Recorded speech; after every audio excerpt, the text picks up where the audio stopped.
చాలా దురదృష్టకరమైన ఆలోచన ఏంటంటేనండి, ఈ మధ్య కాలంలో చాలా హైయ్యర్ స్టడీ చేసినటువంటి జనాల్లో కూడా ఎక్కువగా కనిపిస్తున్నటువంటి సిట్యుయేషను. డాక్టర్ దగ్గరికెళ్తే డాక్టర్‌కో 200 ఇవ్వాలి. మళ్ళీ టెస్టులు రాస్తారు. టెస్టులకి, పరీక్షలకి డబ్బులవుతాయి. ఎందుకు ఈ ఖర్చంతా? మందుల షాప్‌లోకెళ్తే, మందుల షాప్‌లో వాడికి ప్రాబ్లమ్ ఏంటో చెబితే, వాడు బిళ్ళలిస్తాడు.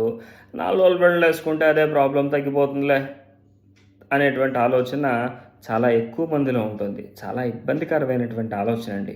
ఎందుకంటే, వ్యాధి నిర్ధారణ అవ్వకుండా మీరు వేసుకునేటువంటి మందు మీ ప్రాణాన్ని కూడా తీసేయొచ్చు. సరైనటువంటి నాలెడ్జ్ లేకుండా ఇచ్చేటువంటి మందు ప్రాణాన్ని తీసేయొచ్చు. రకరకాల వ్యాధుల్లో రకరకాల లక్షణాలుంటాయి. కొన్ని వ్యాధులకి కామన్ సింప్టమ్స్ ఉంటాయి.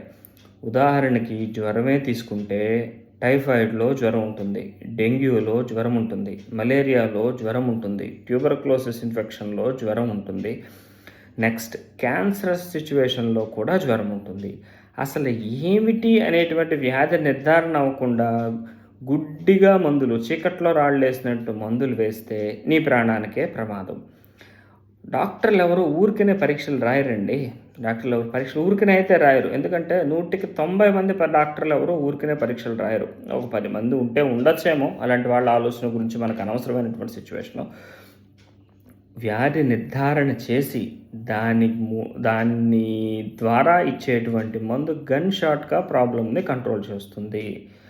అలా కాకుండా మీరు ప్రాణాపాయ స్థితి దాకా బయట నుంచి మందులేసుకొని, పోనీ క్వాలిఫైడ్ కానటువంటి వ్యక్తులు ఇచ్చినటువంటి సలహాలతో మందులు వేసుకొని, ఆఖరి స్టేజ్‌లో హాస్పిటల్స్‌కి వెళ్ళి, అప్పుడేమవుతుందంటే, ఇప్పుడు రూ. 10 ఖర్చు చేయాల్సొస్తుంది పరీక్షల కోసం. అప్పుడు రూ. 100 ఖర్చు చేయాల్సొస్తుంది. అప్పుడు ఇంకా అంటారనమాట మీరే డాక్టర్లని. అబ్బో! బోలెడన్ని పరీక్షలు రాశారు, అన్ని రాశారు, ఇన్ని రాశారు, క్రిటికల్ అయిపోయింది సిట్యుయేషను. ఫెయిల్ అయితే మీ బాధ్యత లేదా ఆ విషయంలో? ఉండదు గదా! మీ బాధ్యత కూడా ఉంది కదా! మీ రెస్పాన్సిబిలిటీ కూడా ఉంది కదా!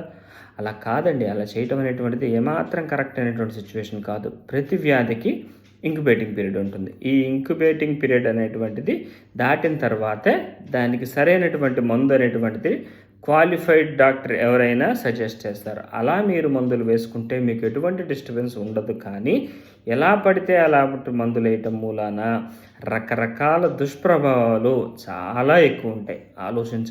ఆలోచించండి ఒక్కసారి.